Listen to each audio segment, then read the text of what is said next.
मुंशी प्रेमचंद जी की एक और कहानी लेते हैं, स्वामिनी।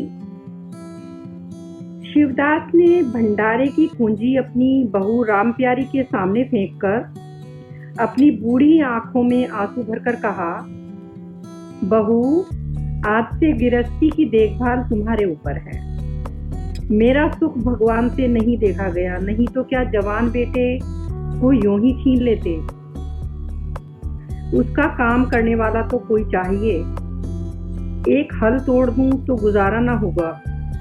मेरे ही कुकर्म से भगवान का यह कोप आया है और मैं ही अपने माथे पर उसे लूंगा।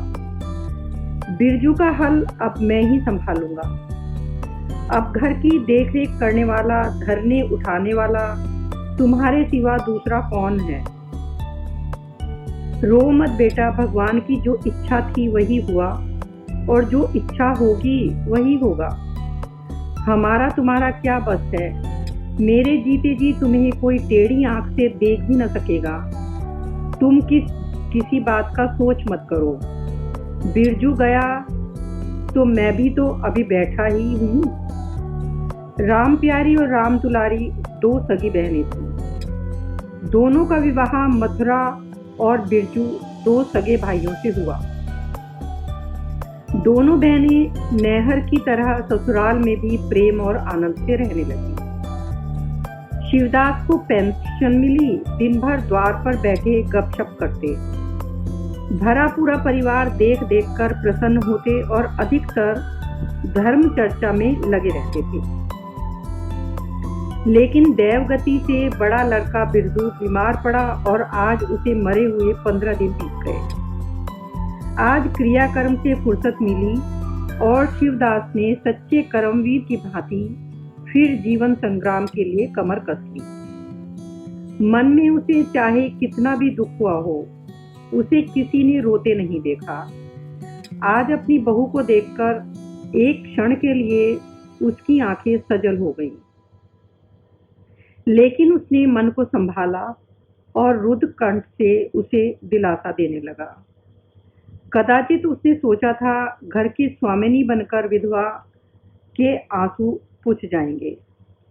कम से कम उसे इतना परिश्रम न करना पड़ेगा, इसलिए उसने भंडारे की कुंजी बहू के सामने फेंकी थी। वैधव्य की व्यथा को स्वामित्व के गर्व से दबा देना चाहता था। राम प्यारी ने पुलकित कंठ से कहा, यह कैसे हो सकता है दादा कि तुम मेहनत मजूरी करो और मैं मालकिन बनकर बैठूं। काम धंधे में लगी रहूंगी तो मन बहलता रहेगा। बैठे बैठे तो रोने के सिवा और कुछ न होगा। शिवदास ने समझाया, बेटा, देवगति से तो किसी का बस नहीं। रोने धोने से हलाकानी के सिवा और क्या हाथ आएगा। घर में भी तो 20 काम हैं। कोई साधु संत आ जाए, कोई पाहुना ही आ पहुंचे, उनके सेवा सत्कार के लिए किसी को तो घर पर रहना ही पड़ेगा। बहू ने बहुत से हीले किए, पर शिवदास ने एक न सुनी। शिवदास के बाहर चले जाने पर राम प्यारी ने कुंजी उठाई तो उसे मन में अपूर्व गौरव और उत्तरदायित्व का अनुभव हुआ। जरा देर के लिए पति वियोग का दुख उसे भूल गया। उसकी छोटी बहन और देवर दोनों काम करने गए हुए थे। शिवदास बाहर था। घर बिल्कुल खाली था। इस वक्त वह निश्चिंत होकर भंडारे को खोल सकती है। उसमें क्या क्या सामान है, क्या क्या विभूति है, यह देखने के लिए उसका मन लालायित हो उठा। इस घर में वह कभी न आई थी। जब कभी किसी को कुछ देना या किसी से कुछ लेना होता था, तभी शिवदास आकर इस कोठरी को खोला करता था। फिर उसे बंद कर वह ताली अपनी कमर में रख लेता था। राम प्यारी कभी कभी द्वार के दराजों से भीतर झांकती थी, पर अंधेरे में कुछ न दिखाई देता था। सारे घर के लिए वह कोठरी कोई तिलस्म या रहस्य था, जिसके विषय में भांति भांति की कल्पनाएं होती रहती थी। आज राम प्यारी को वह रहस्य खोलकर देखने का अवसर मिल गया। उसने बाहर का द्वार बंद कर दिया कि कोई उसे भंडारा खोलते ना देख ले। नहीं सोचेगा बेजरूरत इसने क्यों खोला। तब आकर कांपते हुए हाथों से ताला खोला। उसकी छाती धड़क रही थी कि कोई द्वार न खटखटाने लगे। अंदर पांव रखा तो उसे कुछ उसी प्रकार का, लेकिन उससे कहीं तीव्र आनंद हुआ जो उसे अपने गहने कपड़ों की पिटाई खोलने में होता था। मटकों में गुड़, शक्कर, गेहूं, जौ आदि रखी हुई थी। एक किनारे बड़े बड़े बर्तन भरे थे जो शादी ब्याह के अवसर पर निकाले जाते थे या मांगे दिए जाते थे। एक आले पर माल गुजारी की रसीदें और लेन देन के पुर्जे बंधे रखे थे। कोठरी में एक विभूति सी छाई थी, मानो लक्ष्मी अज्ञात रूप से यहाँ विराज रही हो। उस विभूति की छाया में राम प्यारी आधे घंटे तक बैठी अपनी आत्मा को तृप्त करती रही। प्रति क्षण उसके हृदय पर ममत्व का नशा सा छाया जा रहा था। जब वह उस कोठरी से निकली तो उसके मन में के संस्कार बदल गए थे, मानो किसी ने उस पर मंत्र डाल दिया हो। उसी समय द्वार पर किसी ने आवाज दी। उसने तुरंत भंडारे का दरवाजा बंद किया और अंदर जाकर सदर दरवाजा खोल दिया। देखा तो पड़ोसिन झुनिया खड़ी है और 1 रुपया मांग रही है। राम प्यारी ने रुखाई से कहा, अभी तो 1 पैसा घर में नहीं है। क्रियाक्रम में सब खर्च हो गया जीजी। झुनिया चकरा गई। चौधरी के घर में इस समय 1 रुपया भी नहीं है, यह विश्वास करने की बात न थी।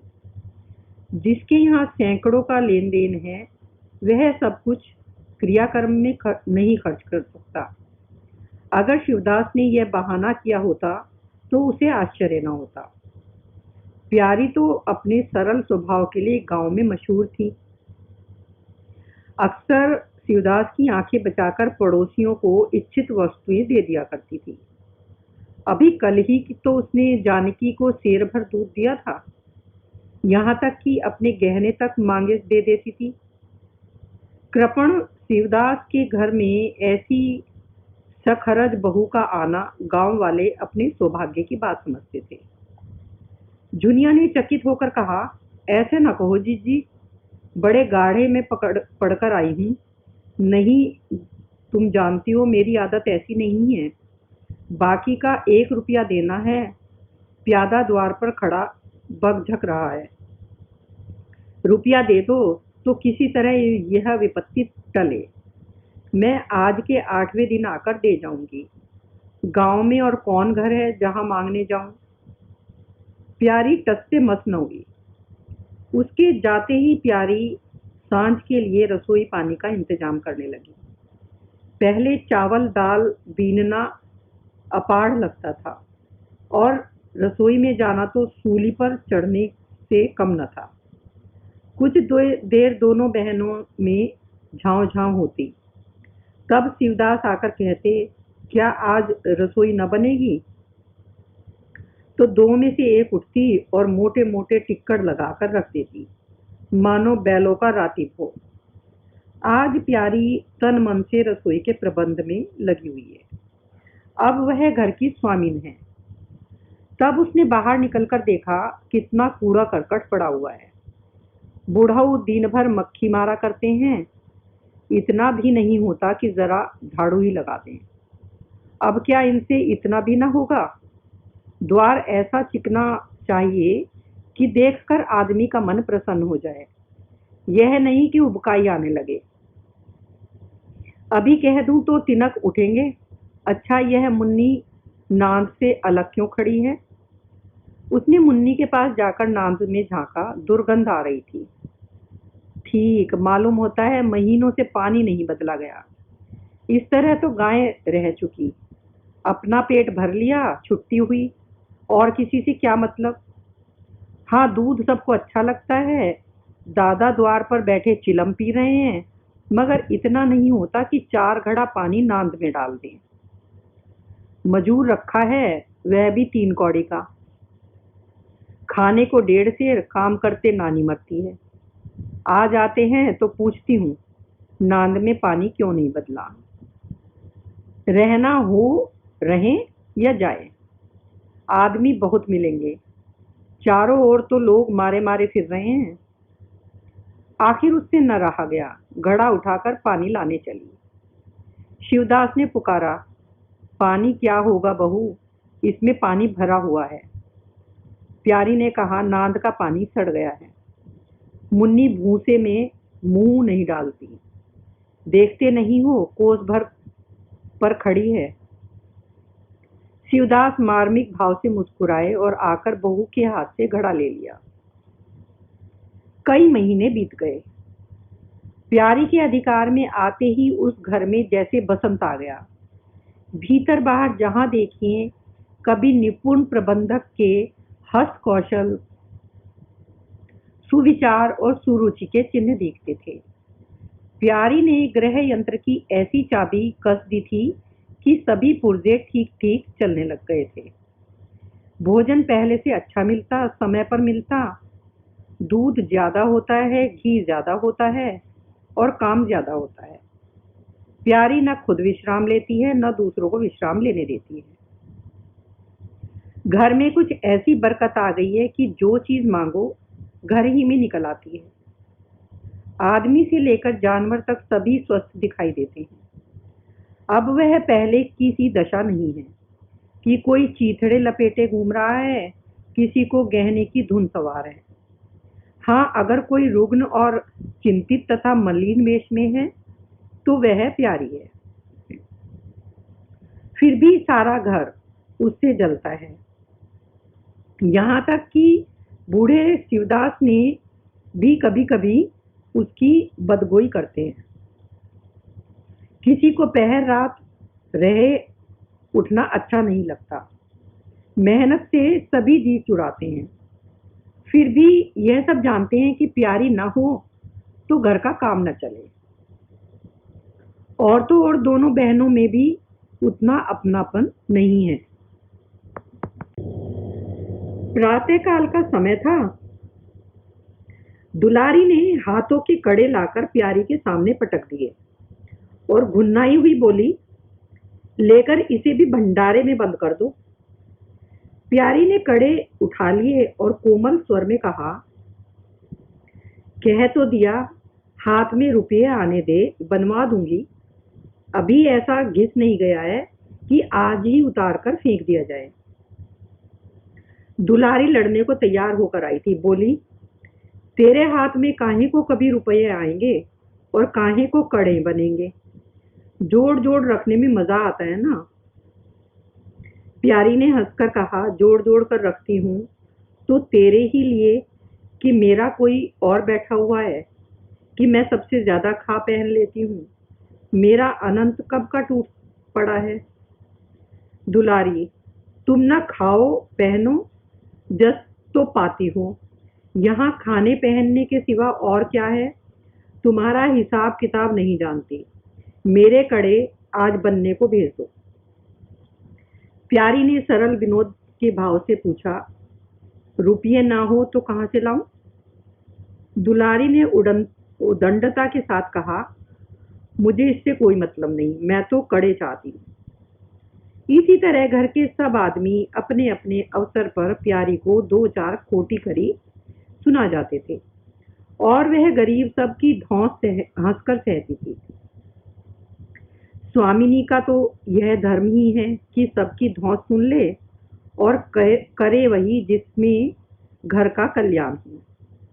स्वामित्व के कवच पर धौंस, ताने, धमकी किसी का असर न होता। उसकी स्वामिनी कल्पना इन आघातों से और भी स्वस्थ होती थी। वह गृहस्थी की संचालिका है। सभी अपने अपने दुख उसी के सामने रोते हैं, पर जो कुछ वह कहती है वही होता है। इतना उसे प्रसन्न करने के लिए काफी था। गांव में प्यारी की सराहना होती। अभी उम्र ही क्या है, लेकिन सारे घर को संभाले हुए है। चाहती तो सगाई करके चैन से रहती। इस घर के पीछे अपने को मिटाए देती है। कभी किसी से हंसती बोलती भी नहीं, जैसे काया पलट हो गई। कई दिन बाद दुलारी के कड़े बनकर आ गए। प्यारी खुद सुनार के घर दौड़ दौड़ाई। संध्या हो गई थी। दुलारी और मथुरा हार से लौटे। प्यारी ने नए कड़े दुलारी को दिए। दुलारी निहाल हो गई। चटपट कड़े पहने और दौड़ी हुई बरौठे में जाकर मथुरा को दिखाने लगी। प्यारी बरौठे के द्वार पर छिपी खड़ी यह दृश्य देखने लगी। उसकी आंखें सजल हो गई। दुलारी उससे कुल 3 ही साल तो छोटी है, पर दोनों में कितना अंतर है। उसकी आंखें मानो उस दृश्य पर जम गई। दाम्पत्य का वह सरल आनंद, उनका प्रेम आलिंगन, उनकी मुग्ध मृदा प्यारी की टकटकी सी बन गई। यहाँ तक कि दीपक के धुंधले प्रकाश में वे दोनों उसकी नजरों से गायब हो गए और अपने ही अतीत जीवन की एक लीला आंखों के सामने बार बार नए नए रूप में आने लगी। सहसा शिवदास ने पुकारा, बड़ी बहू एक पैसा दो, तंबाकू मंगवाऊं। प्यारी की समाधि टूट गई। आंखें पोंछती हुई भंडारे में पैसा लाने चली गई। एक एक करके प्यारी के गहने उसके हाथ से निकलते जाते थे। वह चाहती थी मेरा घर गांव में सबसे संपन्न समझा जावे, और इस महत्वाकांक्षा का मूल्य देना पड़ता था। कभी घर की मरम्मत के लिए, कभी बैलों की नई गोई खरीदने के लिए, कभी नातेदारों के व्यवहारों के लिए, कभी बीमारों की दवा दारू के लिए रुपयों की जरूरत पड़ती रहती थी। और जब बहुत कतर ब्योंत करने पर भी न चलता तो वह अपनी कोई न कोई चीज निकाल देती, और चीज एक बार हाथ से निकलकर फिर न लौटती थी। वह चाहती तो इनमें से कितने ही खर्चों को टाल जाती, पर जहां इज्जत की बात आ जाती थी वह दिल खोलकर खर्च करती। अगर गांव में हेटी हो गई तो क्या बात रही, लोग उसी का नाम तो धरेंगे। दुलारी के पास भी गहने थे, 2-1 चीजें मथुरा के पास भी थी, लेकिन प्यारी उसकी चीजें न छूती। उनके खाने पहनने के दिन हैं, वे इस जंजाल में क्यों फंसे। दुलारी को लड़का हुआ तो प्यारी ने धूमधाम से जन्मोत्सव मनाने का प्रस्ताव किया। शिवदास ने विरोध किया, क्या फायदा, जब भगवान की दया से सगाई ब्याह के दिन आएंगे तो धूमधाम कर देना। प्यारी का हौसला भी भरा भरा दिल भला क्यों मानता। बोली, कैसी बात कहते हो दादा, पहलौठी लड़के के लिए भी धूमधाम न हुआ तो कब होगा। मन तो नहीं मानता, फिर दुनिया क्या कहेगी, नाम बड़े दर्शन थोड़े। मैं तुमसे कुछ नहीं मांगती, अपना सारा अस्तर जाम कर लूंगी, गहनों के माथे जाएंगी और क्या। शिवदास ने चिंतित होकर कहा, इस तरह एक दिन धागा भी न बचेगा। कितना समझाया बेटा, भाई भौजाई किसी के नहीं होते। अपने पास 2 चीजें रहेंगी तो सब मुंह जोएंगे, नहीं कोई सीधी बात भी न करेगा। प्यारी ने ऐसा मुंह बनाया मानो वह ऐसी बूढ़ी बातें बहुत सुन चुकी है, और बोली, जो अपने हैं वो भी न पूछें तो भी अपने ही रहते हैं।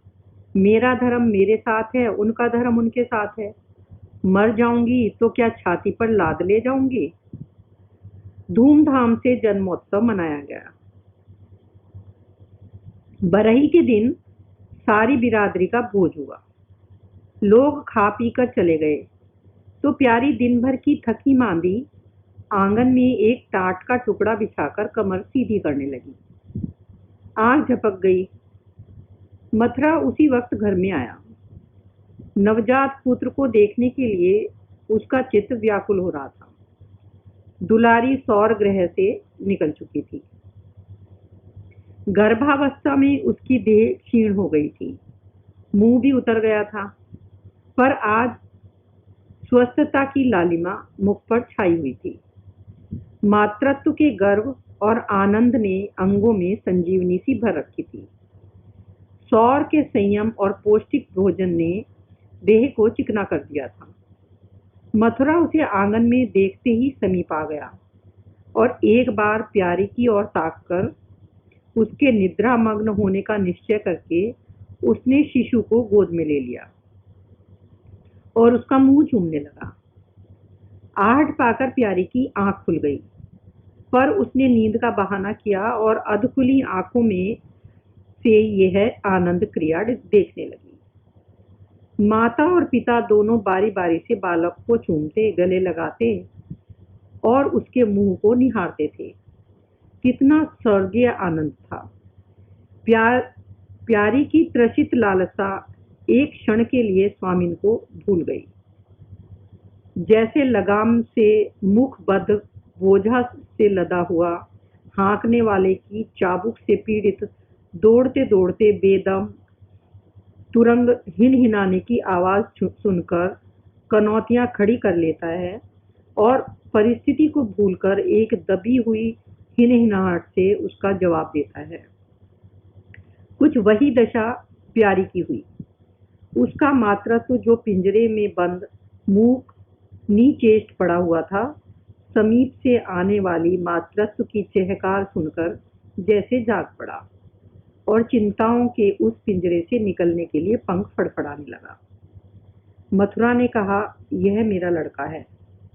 दुलारी ने बालक को गोद में चिमटाकर कहा, हाँ है क्यों नहीं, तुम ही ने तो 9 महीने पेट में रखा है। सांसत तो मेरी हुई, बाप कहलाने के लिए तुम कूद पड़े। मथुरा, मेरा लड़का न होता तो मेरी सूरत का क्यों होता। चेहरा मोहरा रंग रूप सब मेरा ही सा तो है कि नहीं। दुलारी, इससे क्या होता है, बीज बनिए के घर से आता है, खेत किसान का होता है, उपज बनिए की नहीं होती, किसान की होती है। मथुरा, बातों में तुमसे कोई ना जीतेगा। मेरा लड़का बड़ा हो जाएगा तो मैं द्वार पर बैठकर मजे से हुक्का पिया करूंगा। दुलारी, मेरा लड़का पढ़े लिखेगा, कोई बड़ा ओहदा पाएगा, तुम्हारी तरह दिन भर बैल के पीछे न चलेगा। मालकिन से कहना है कल एक पालना बनवा दे। मथुरा, अब बहुत सवेरे न उठा करना और छाती फाड़कर काम भी न करना। दुलारी, यह महारानी जीने देगी। मथुरा, मुझे तो बेचारी पर दया आती है। उसके कौन बैठा हुआ है, हम ही लोगों के लिए तो मरती है। भैया होते तो अब तक 2-3 बच्चों की माँ हो गई होती। प्यारी के कंठ में से आंसुओं का एक ऐसा वेग उठा कि उसे रोकने में सारी देह कांप उठी। उसका वंचित जीवन उसे मरुस्थल सा लगा, जिसकी सूखी रेत पर वह हरा भरा बाग लगाने की निष्फल चेष्टा कर रही थी। सहसा शिवदास ने भीतर आकर कहा, बड़ी बहू क्या सो गई। बाजे वालों को अभी परोसा नहीं मिला, क्या कह दूं। कुछ दिनों के बाद शिवदास भी मर गया। उधर दुलारी के 2 बच्चे और हुए। वह भी अधिकतर बच्चों के लालन पालन में व्यस्त रहने लगी। खेती का काम मजूरों पर आ पड़ा। मथुरा मजदूर तो अच्छा था, संचालक अच्छा न था। उसे स्वतंत्र रूप से काम लेने का कभी अवसर न मिला था। खुद पहले भाई की निगरानी में काम करता रहा, बाद को बाप की निगरानी में करने लगा। खेती का तार भी न जानता था। वही मजूर उसके यहाँ टिकते थे जो मेहनती नहीं, खुशामद करने में कुशल होते थे।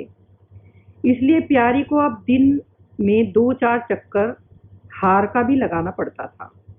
कहने को तो अब मालकिन थी, पर वास्तव में घर भर की सेविका थी। मजूर भी उससे त्योरिया बदलते, जमींदार का प्यादा भी उसी पर धौंस जमाता। भोजन में भी किफायत करनी पड़ती। लड़कों को तो जितनी बार मांगे उतनी बार कुछ न कुछ चाहिए।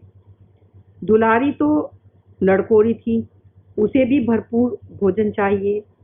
मथुरा घर का सरदार था, उसके इस अधिकार को कौन छीन सकता था।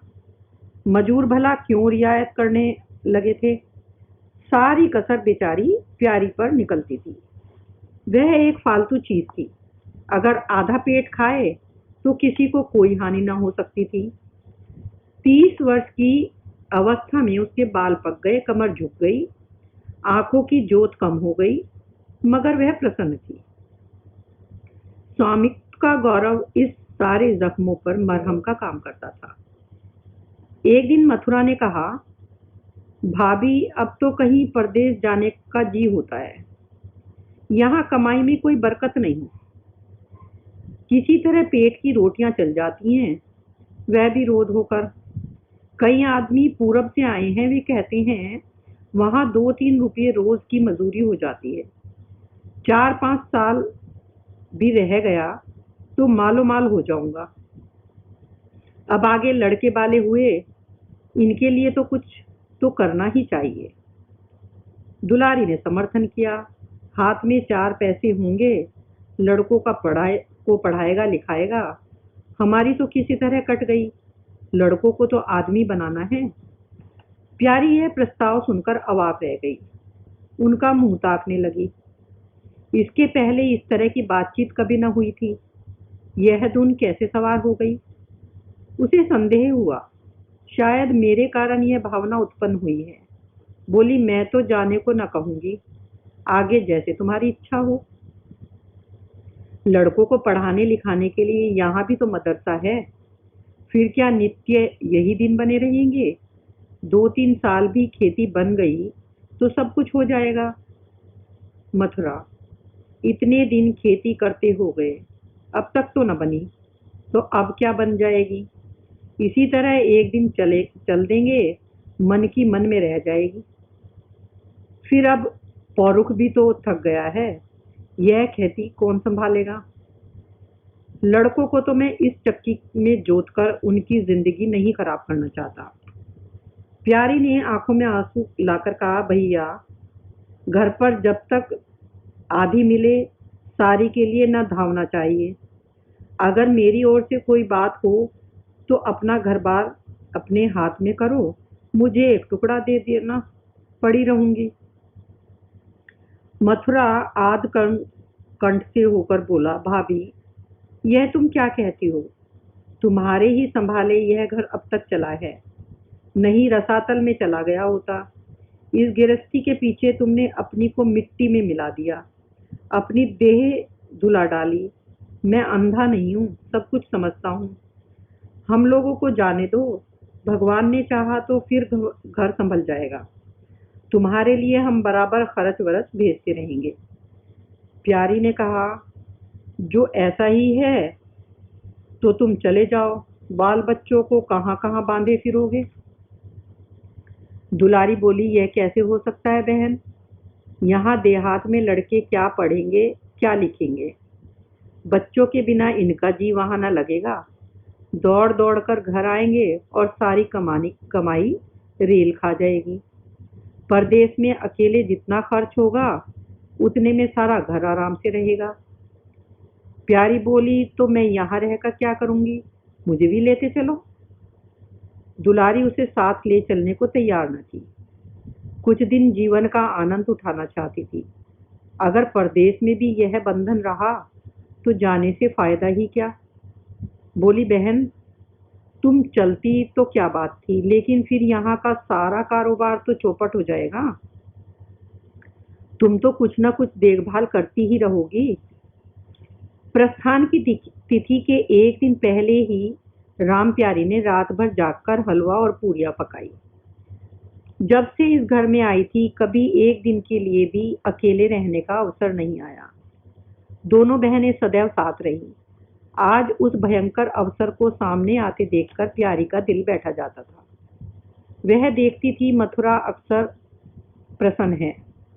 बाल वृंद यात्रा के आनंद में खाना पीना तक भूले हुए है, तो उसके जी में आता वह भी इस भांति निर्द्वंद रहे, मोह और ममता को पैरों से कुचल डाले। किंतु वह ममता जिस खाद्य को खा कर पली थी, उसे अपने सामने से हटाए जाते देखकर क्षुब्ध होने से न रुकती थी। दुलारी तो इस तरह निश्चिंत होकर बैठी थी मानो कोई मेला देखने जा रही है। नई नई चीजों को देखने, नई दुनिया में विचरने की उत्सुकता ने उसे क्रियाशून्य बना दिया था।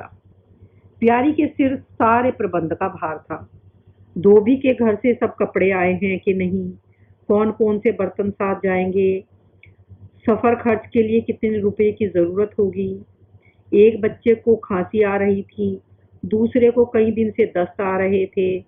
उन दोनों की औषधियों को पीसना, कूटना आदि सैकड़ों ही काम व्यस्त किए हुए थे। लड़कोरी न होकर भी वह बच्चों के लालन पालन में दुलारी से कुशल थी। देखो, बच्चों को बहुत मारना पीटना मत। मारने से बच्चे जिद्दी और बेहया हो जाते हैं। बच्चों के साथ आदमी को बच्चा बन जाना पड़ता है। कभी उनके साथ खेलना पड़ता है, कभी हंसना पड़ता है। जो तुम चाहो कि हम आराम से पड़े रहें और बच्चे चुपचाप बैठे रहें, हाथ पैर न हिलाएं, तो यह नहीं हो सकता। बच्चे तो स्वभाव से चंचल होते हैं, उन्हें किसी न किसी काम में फंसाए रखो। भेले का एक खिलौना 1000 घुड़कियों से बढ़कर होता है। दुलारी उपदेशों को इस तरह बेमन होकर सुनती थी मानो कोई सनक कर बक रहा हो। विदाई का दिन प्यारी के लिए परीक्षा का दिन था। उसके जी में आता था कि कहीं चली जाए जिससे वह दृश्य देखना ना पड़े। हाँ, घड़ी भर में यह घर सूना हो जाएगा। वह दिन भर घर में अकेली पड़ी रहेगी, किससे हंसेगी बोलेगी, यह सोचकर उसका हृदय कांप जाता था। जो जो समय निकट आता था उसकी वृत्तियां शिथिल होती जाती थी। वह कोई काम करते करते जैसे खो जाती थी और अपलक नेत्रों से किसी बिंदु की ओर ताकने लगती थी। कभी अवसर पाकर एकांत में जाकर थोड़ा रो लेती थी। मन को समझा रही थी, यह लोग अपने होते तो क्या इस तरह चले जाते। यह तो मानने का नाता है, किसी पर कोई जबरदस्ती नहीं है। दूसरों के लिए कितना ही मरो तो भी अपने नहीं होते। पानी तेल में कितना ही मिले फिर भी अलग ही रहेगा। बच्चे नए नए कुर्ते पहने नवाब बने घूम रहे थे। प्यारी उन्हें प्यार करने के लिए गोद में लेना चाहती तो रोने का मुंह बनाकर छुड़ाकर भाग जाते। वह क्या जानती थी कि ऐसे अवसर पर बहुधा अपने बच्चे भी ऐसे ही निठुर हो जाते हैं। 10 बजते बजते द्वार पर बैलगाड़ी आ गई। लड़के पहले ही से उस पर जा बैठे। गांव में कितने स्त्री पुरुष मिलने आए। प्यारी को इस समय उनका आना बुरा लग रहा था। वह दुलारी से थोड़ी देर एकांत में गले मिलकर रोना चाहती थी। मथुरा से हाथ जोड़कर कहना चाहती थी, मेरी खोज खबर लेते रहना, तुम्हारे सिवा मेरा संसार में कौन है। लेकिन इस भड़बड़ में उसको इन बातों का मौका न मिला। मथुरा और दुलारी दोनों गाड़ी में जा बैठे। प्यारी द्वार पर रोते हुए खड़ी हुई रोती रही। वह इतनी विह्वल थी कि गांव के बाहर तक पहुंचाने की भी सुधि न रही। कई दिन तक प्यारी मूर्छित सी पड़ी रही। न घर से निकली, न चूल्हा जलाया, न हाथ मुंह धोया। उसका हलवाहा जोखू बार बार आकर कहता, मालकिन उठो, मुंह हाथ धो, कुछ खाओ पियो। कब तक इसी तरह पड़ी रहोगी। इस तरह तो तसल्ली गांव की और स्त्रियां भी देती थी, पर उनकी तसल्ली में एक प्रकार की ईर्ष्या का भाव छुपा हुआ जान पड़ता था। जोखू के स्वर से सच्ची सहानुभूति झलकती थी। जोखू कामचोर, बातूनी और नशेबाज था। प्यारी उसे बार बार डांटती थी। एक दो बार उसे निकाल भी चुकी थी, पर मथुरा के आग्रह से फिर रख लिया था। आज भी जोखू की सहानुभूति बातें सुनकर प्यारी झुंझलाती, यह काम करने क्यों नहीं जाता, यहाँ मेरे पीछे क्यों पड़ा हुआ है। मगर उसे झिड़क देने को जी नहीं चाहता था। उसे इस समय सहानुभूति की भूख थी। फल कांटेदार वृक्ष से भी मिले तो क्या उन्हें छोड़ दिया जाता है। धीरे धीरे क्षोभ का वेग कम हुआ। जीवन के व्यापार होने लगे। अब खेती का सारा भार प्यारी पर था। लोगों ने सलाह दी, एक हल तोड़ दो और खेती को उठा दो। पर प्यारी का गर्व यूं ढोल बजाकर अपनी पराजय स्वीकार न कर सकता था। सारे काम पूर्ववत चलेंगे। उधर मथुरा के चिट्ठी पत्री न भेजने से उसके अभिमान को और भी उत्तेजना मिली। वह समझता है कि मैं उसके आसरे बैठी हूँ, यहाँ उसको भी खिलाने का दावा रखती हूँ।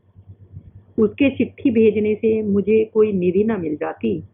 उसे अगर मेरी चिंता नहीं है तो मैं कब उसकी परवाह करती हूँ। घर में तो अब विशेष कोई काम रहा नहीं। प्यारी सारे दिन खेती-बाड़ी के काम में लगी रहती। खरबूजे बोए थे, वह खूब फले और खूब बिके। पहले सारा दूध घर में खर्च हो जाता था, अब बिकने लगा। प्यारी की मनोवृत्तियां में भी अब विचित्र परिवर्तन आ गया। वह अब साफ सुथरे कपड़े पहनती, मांग चोटी की ओर से भी उतनी ही उदासीन न थी। आभूषणों में भी रुचि हुई। रुपये हाथ में आते ही उसने अपने गिरवी गहने छुड़ाए और भोजन भी संयम से करने लगी।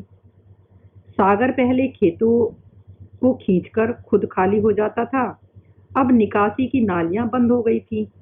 सागर में पानी जमा होने लगा और अब उसमें हल्की हल्की लहरें भी थी।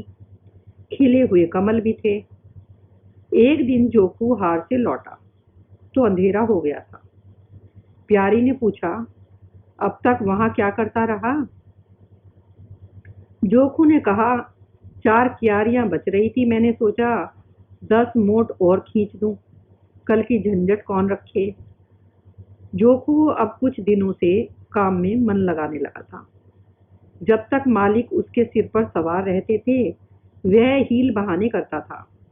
अब सब कुछ उसके हाथ में था। प्यारी सारे दिन हार में थोड़े ही रह सकती थी, इसलिए वह अब अपनी जिम्मेदारी समझने लगा था। प्यारी ने लोटी का पानी रखते हुए कहा, अच्छा हाथ मुंह धो लो। आदमी जान रखकर काम करता है, हाय हाय करने से कुछ नहीं होता। खेद आज ना होते कल होते, क्या जल्दी थी। जोकू ने समझा प्यारी बिगड़ रही है। उसने तो अपनी समझ में कारगुजारी की थी और समझा था तारीफ होगी। यहाँ आलोचना हुई। चिढ़कर बोला, मालकिन तुम दाएं बाएं दोनों ओर चलती हो, जो बात नहीं समझती हो उसमें क्यों कूदती हो। कल के लिए तो उचवा के खेत पड़े सूखे रहे हैं, आज बड़ी मुश्किल से कुआं खाली हुआ है। सवेरे मैं न पहुंचता तो कोई और आकर न छींक देता, फिर अठवारे तक राह देखनी पड़ती, तब तक सारी ऊँख विदा हो जाती। प्यारी उसकी सरलता पर हंसकर बोली, अरे मैं तो कुछ कह थोड़ी रही हूँ पागल, मैं तो यह कहती हूँ कि जान रखकर काम कर, कहीं बीमार पड़ गया तो लेने के देने पड़ जाएंगे। जोकू, कौन बीमार पड़ जाएगा? मैं 20 साल में कभी सिर तक तो दुखा नहीं, आगे की नहीं जानता, कहो रात भर काम करता रहूं। प्यारी, मैं क्या जानूं, तुम ही अंतरे दिन बैठे रहते थे और पूछा जाता था तो कहते थे जुर आ गया था, पेट में दर्द था। जोकू झेपते हुए बोला, वह बातें तब थी जब मालिक लोग चाहते थे कि इसे पीस डालें। अब तो जानता हूँ मेरी ही माते है, मैं न करूँगा तो सब चौपट हो जाएगा। प्यारी, मैं क्या देखभाल नहीं करती? जोकू, तुम बहुत करोगी, 2 बेर चली जाओगी, सारा दिन तुम यहाँ बैठी नहीं रह सकती। प्यारी को उसके निष्कपट व्यवहार ने मुग्ध कर लिया। बोली, तो इतनी रात गए चूल्हा जलाओगे, कोई सगाई क्यों नहीं कर लेते? जोकू ने मुंह धोते हुए कहा, तुम भी खूब कहती हो मालकिन, अपने पेट भर को तो होता नहीं, सगाई कर लो। 1.25 सेर खाता हूँ, 1 जून पूरा सेर, पूरा 1.25 सेर, दोनों जून के लिए तो 2 सेर चाहिए। प्यारी, आज मेरी रसोई में खाओ, देखूं कितना खाते हो। जोकू ने पुलकित होकर कहा, नहीं मालकिन, तुम बनाते बनाते थक जाओगी। हाँ, आध आध सेर की 2 रोटी बनाकर खिला दो तो खा लूं। मैं तो यही करता हूँ, बस आटा सानकर 2 लिट बनाता हूँ और उपलों पर सेक लेता हूँ।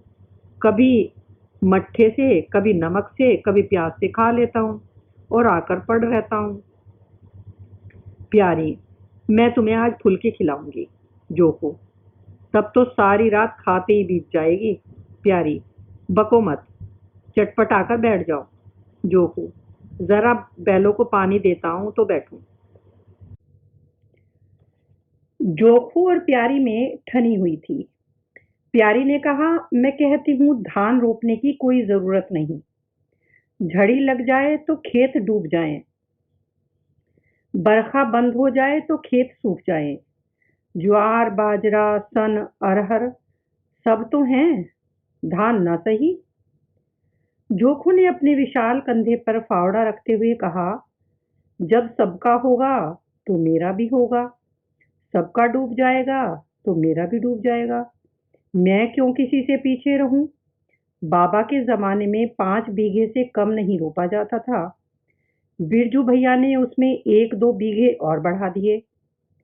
मथुरा ने भी तो बहुत थोड़ा बहुत हर साल रोपा, तो मैं क्या सबसे गया बीता हूँ? मैं 5 बीघे से कम न लगाऊंगा। तब घर के 2 जवान काम करने वाले थे। मैं अकेला उन दोनों के बराबर खाता हूँ, दोनों के बराबर काम क्यों ना करूंगा? चल झूठा कहीं का, कहते थे 2 सेर खाता हूँ, 4 सेर खाता हूँ, आध सेर में रह गए। एक दिन तौलो तब मालूम पड़े। तोला है, बड़े खाने वाले हैं। मैं कह देती हूँ धान न रोपो, मजूर मिलेंगे नहीं, अकेले हलकान होना पड़ेगा। तुम्हारी बला से मैं ही हलकान हूँगा ना, यह देह किस काम आएगी? प्यारी ने उसके कंधे पर से फावड़ा ले लिया और बोली, तुम पहर दिन से पहर रात तक ताल में रहोगे, अकेले मेरा जी उबेगा। जोखू को जी उबने का अनुभव न था। कोई काम ना हो तो आदमी पड़कर सो रहे, जी क्यों उबे? बोला, जी उबे तो सो रहना, मैं घर रहूंगा तब तो और जी उबेगा। मैं खाली बैठता हूँ तो बार बार खाने की सूझती है। बातों में देर हो रही है और बादल घिरे आते हैं। प्यारी ने हार कर कहा, अच्छा कल से जाना, आज बैठो। जोखू ने मानो बंधन में पड़कर कहा, अच्छा बैठ गया, कहो क्या कहती हो? प्यारी ने विनोद करते हुए कहा, कहना क्या है, मैं तुमसे पूछती हूँ, अपनी सगाई क्यों नहीं कर लेते?